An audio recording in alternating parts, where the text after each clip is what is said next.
City du futur, la ville hyper connectée de la science-fiction. Et oui, parce que la science-fiction risque d'arriver dans notre réel bien plus vite qu'on ne peut se l'imaginer. Alors ici, sur RT France, on nous annonce que Moscou arrive en tête d'un classement de l'ONU 2018 sur l'e-gouvernement local, sur la capacité du gouvernement local à rendre tous ses services connectés. Selon un classement de l'ONU, la capitale russe trône en tête du classement des villes proposant des services électroniques à ses habitants. Un résultat couronnant les efforts consentis dans ce domaine par les pouvoirs publics russes. Le chef du gouvernement russe, Dmitry Medvedev, a félicité le maire de Moscou, Sergei Sobyanin, la capitale étant arrivée en tête du classement de l'ONU 2018 sur l'e-gouvernement local, rendu public le 19 juillet dernier, selon l'indice de développement des services en ligne pour les habitants, informe l'agence de presse russe RIA Novosti. Alors j'aurais pu vous lire l'article dans son intégralité, mais j'ai trouvé plus intéressant d'aller sur ce lien, classement de l'ONU 2018, ce qui nous fait arriver ici, sur cette étude en anglais. J'ai même pu surligner dans le texte les informations les plus pertinentes.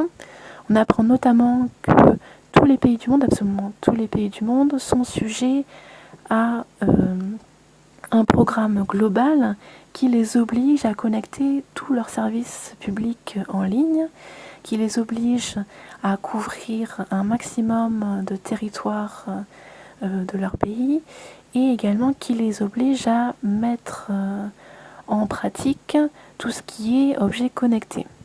Et dans ces domaines de connectivité des services publics, eh bien on a tout en haut de la liste les plus performants, le Danemark, l'Australie et la République de Corée du Sud.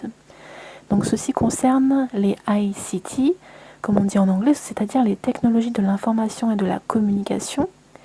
Donc là on voit le tableau qui nous présente les pays les plus performants dans ce domaine, donc les pays asiatiques, les États-Unis et le cœur de l'Europe, la France, l'Allemagne, les Pays-Bas et la Suisse. Concernant le classement pour les métropoles, les grandes villes, les capitales mondiales qui sont le mieux connectées, on a cette année Moscou, Cape Town et Tallinn.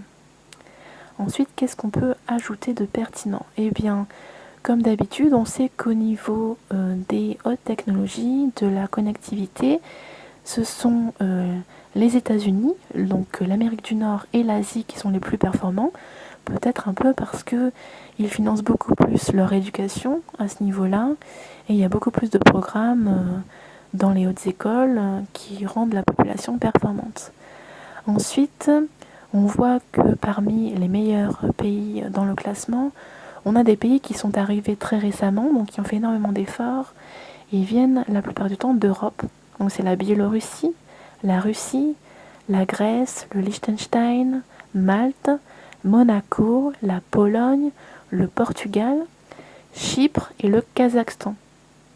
Alors c'est pas anodin, je vous renvoie à l'excellente vidéo de JC2R sur Astana et le nouvel gouvernement mondial, je mettrai le lien dans la description.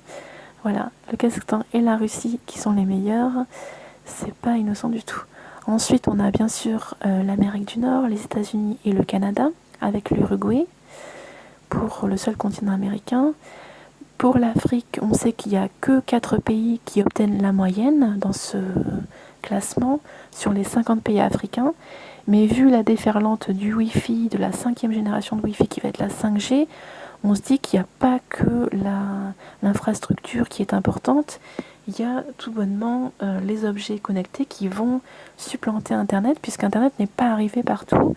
Et là, c'est vraiment un autre mode de fonctionnement qui va être utilisé partout, qui va être utilisé dans tous les objets. Donc à chaque fois que vous achèterez quelque chose, ce sera forcément connecté. Vous ne pourrez pas acheter quelque chose qui n'est pas connecté. Donc partout dans le monde, ça va arriver.